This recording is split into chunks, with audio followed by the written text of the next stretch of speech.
Political science के सभी students को मेरा नमस्कार। स्टूडेंट्स, हमारा टॉपिक चल रहा था उत्तर व्यवहारवाद, पोस्ट बिहेवियरिज्म। तो उत्तर व्यवहारवाद में डेविड ईस्टन ने 7 मान्यताएं दी थी। इससे पहले जो इसकी बैकग्राउंड है वो हम कर चुके हैं। 7 मान्यताएं डेविड ईस्टन ने दी थी, वो आज हमें करनी है। तो देखिए, इसमें पहली मान्यता है कि तकनीक से पूर्व सार। तकनीक, सार का अर्थ है उद्देश्य। हमारा रिसर्च करने का उद्देश्य क्या है, पहले हमें ये देखना होगा, ना कि रिसर्च करने में तकनीक कौन सी लगानी है, हमें पहले ये नहीं देखना। जबकि व्यवहारवादी ये देखते थे कि हमें तकनीक कौन सी यूज़ करनी है, तो तकनीक पे अधिक ध्यान देते थे व्यवहारवादी। लेकिन ये क्या कह रहे हैं उत्तर व्यवहारवादी, कि हमें तकनीक से पहले सार देखना है, हमें उद्देश्य देखना है कि किस उद्देश्य से हम रिसर्च कर रहे हैं। तो जो रिसर्च कर रहे हैं वे किस पे करनी चाहिए, समकालीन समस्याएं।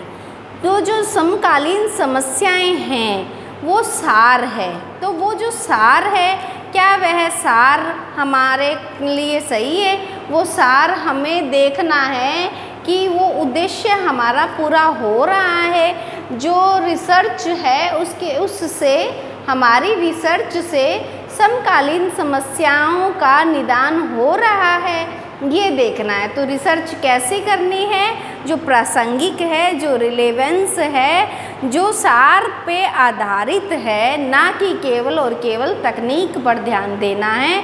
उत्तर व्यवहारवाद यहाँ व्यवहारवाद के विपरीत गया है कि हमें तकनीक नहीं बल्कि सार देखना है। तकनीक भी अच्छी होनी चाहिए लेकिन सार भी अच्छा होना चाहिए, उद्देश्य को भी प्राप्त होना चाहिए। फिर यहाँ पे देखिए, उत्तर व्यवहारवाद और व्यवहारवाद के 2 नारे हैं, वो हम समझ लेते हैं। देखिए, व्यवहारवादी ये कहते थे अस्पष्ट होना जितना बुरा था, गलत होना उतना बुरा नहीं। अर्थात क्या है कि अस्पष्ट नहीं होना है। तो यहाँ क्या कह रहा है, गलत होना उतना बुरा नहीं है। अर्थात गलत हो सकते हैं, गलत होना उतना बुरा नहीं है, अस्पष्ट होना अधिक बुरा है। तुम्हें समझना है यहाँ पे व्यवहारवादी क्या कह रहे हैं।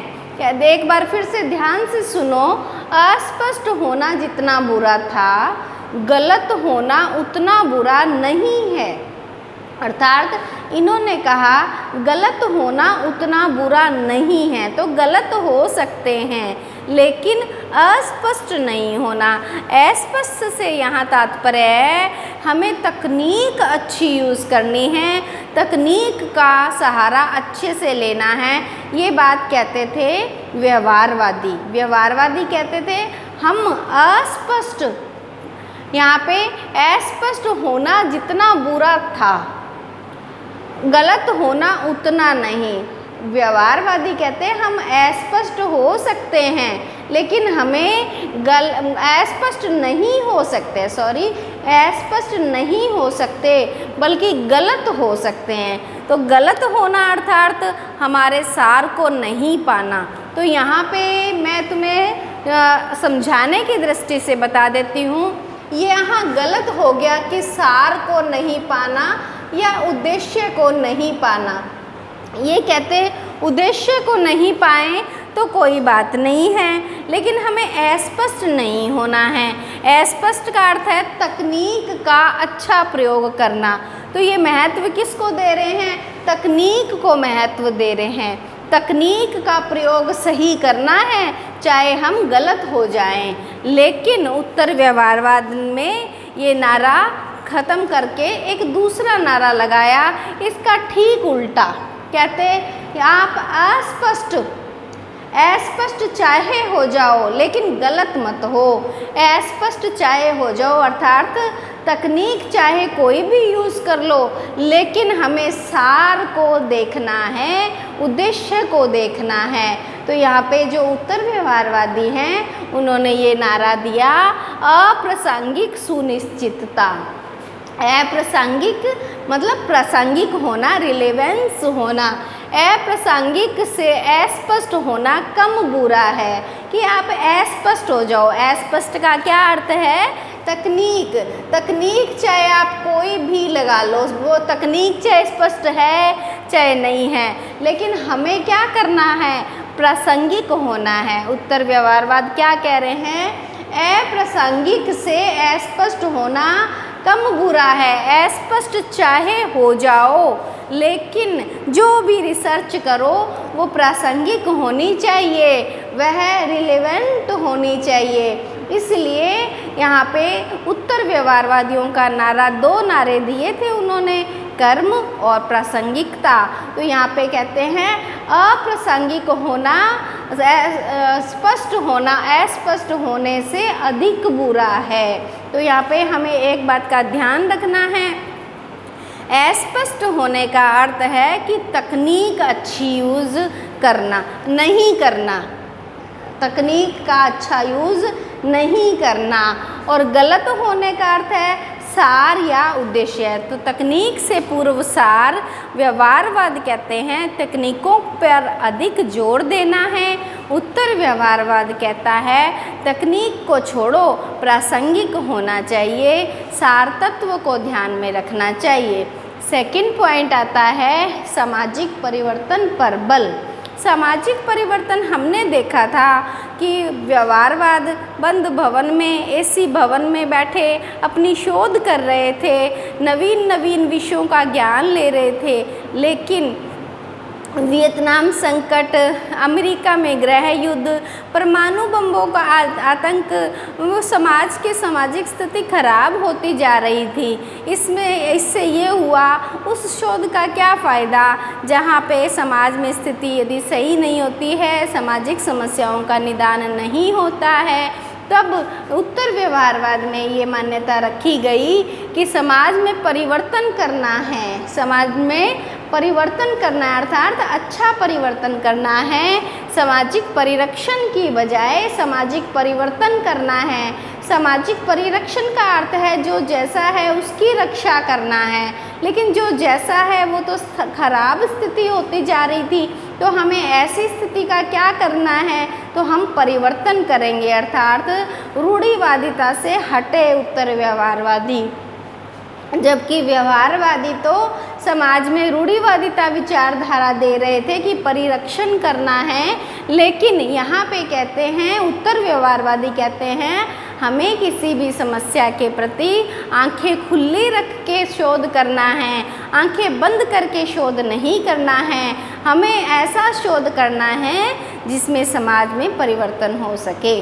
उसके बाद में आता है राजनीति में जो क्रूर यथार्थताएं हैं। अभी भी मैंने तुम्हें बताया कि अमेरिका में गृह युद्ध शुरू हो गया था, वियतनाम संकट आ गया था, परमाणु बम, हर कोई राष्ट्र परमाणु बम को बढ़ावा कर रहे थे, मतलब विस्तार करना चाह रहे थे, सब अपने आप में परमाणु शक्ति संपन्न राष्ट्र बनना चाह रहे थे, और समाज में किसी भी प्रकार का कुछ आपसी प्रेम भाव नहीं रह गया था।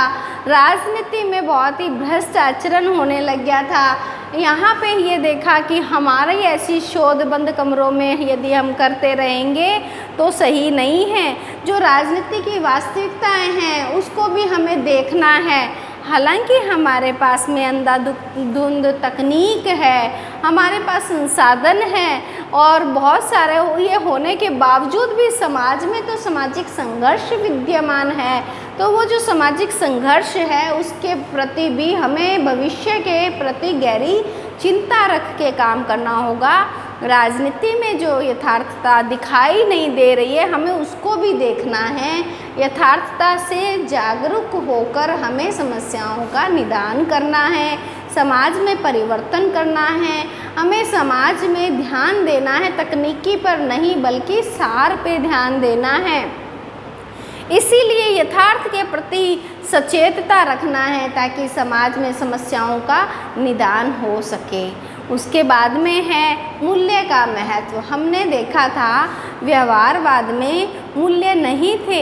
हमने व्यवहारवाद की जो मान्यता है करंट मीनिंग ऑफ पॉलिटिकल में डेविड ईस्टन ने ये बताया था व्यवहारवाद की मान्यता में कि मूल्य निरपेक्ष होना चाहिए, लेकिन उत्तर व्यवहारवाद में डेविड ईस्टन मान गए कि राजनीति विज्ञान का अध्ययन बिल्कुल पूर्णतः मूल्य निरपेक्षता नहीं अपनाई जाती है, तो उन्होंने मूल्य को महत्व देना शुरू कर दिया, मूल्य और तथ्य दोनों में समन्वय शुरू कर दिया और उन्होंने बताया कि राजनीतिक मूल्यों का महत्व है, बहुत अधिक महत्व है, हम मूल्यों को नकार के कोई भी शोध नहीं कर सकते हैं।